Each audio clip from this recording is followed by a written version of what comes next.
সাজানো সংসার ওলটপালট হয়ে গেছে। আমি এখনো ট্রমা থেকে বের হইতে পারি নাই, কিন্তু কিছু করার নেই আপু, এটাই লাইফ আমার। আমরা এখন এইজ গোপন করে আর কি করবো? আমার এইজ আর আমার হাজবেন্ডের এইজ কিন্তু সেম এইজেরই ছিলাম আমরা দুজন।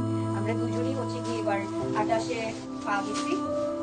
28 বছর বয়স পর্যন্ত এই 10 বছরই মনে হয় আমার সংসার জীবনটা লেখা ছিল, এন্ড বাকিটা তো ফ্রেন্ডশিপ হিসেবে ছিল। আলহামদুলিল্লাহ যতটুকু ছিল আলহামদুলিল্লাহ বেস্ট সময় ছিল আমার লাইফে। এতটুকু বলবো, জাস্ট একটু দোয়া করে দিও আমার হাজবেন্ডের জন্য। খুব ভালো মানুষ ছিল। এমন কোনো লোক বলতে পারবে না আমার হাজবেন্ডকে যে আমার হাজবেন্ড কারোর সাথে কখনো এই এত দিনে এই 28 একটা ছোট্ট জীবন, এই 28 বছর জীবনটা খুব ছোট্ট একটা জীবন। এই 28 বছর জীবনে মনে হয় কারোর সাথে ও একটা খারাপ বিহেভ করে নাই, কারোর সাথে কথা বলতে নেই। আমার দুনিয়া ছিল ও, ওর দুনিয়া ছিলাম আমি। দ্যাটস ইট, এই আমাদের দুনিয়া ছিল। সো খুব ছোট একটা হায়াত নিয়ে আসছিল। জানি না আল্লাহ কেন নিয়ে গেছে এত তাড়াতাড়ি আমার লাইফ থেকে।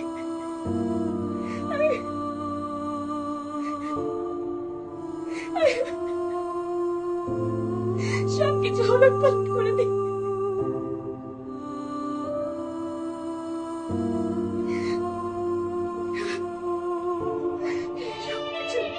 সাজানো সংসার ওলটপালট হয়ে গেছে। আমি এখনো ট্রমা থেকে বের হইতে পারি নাই, কিন্তু কিছু করার নেই আপু, এটাই লাইফ।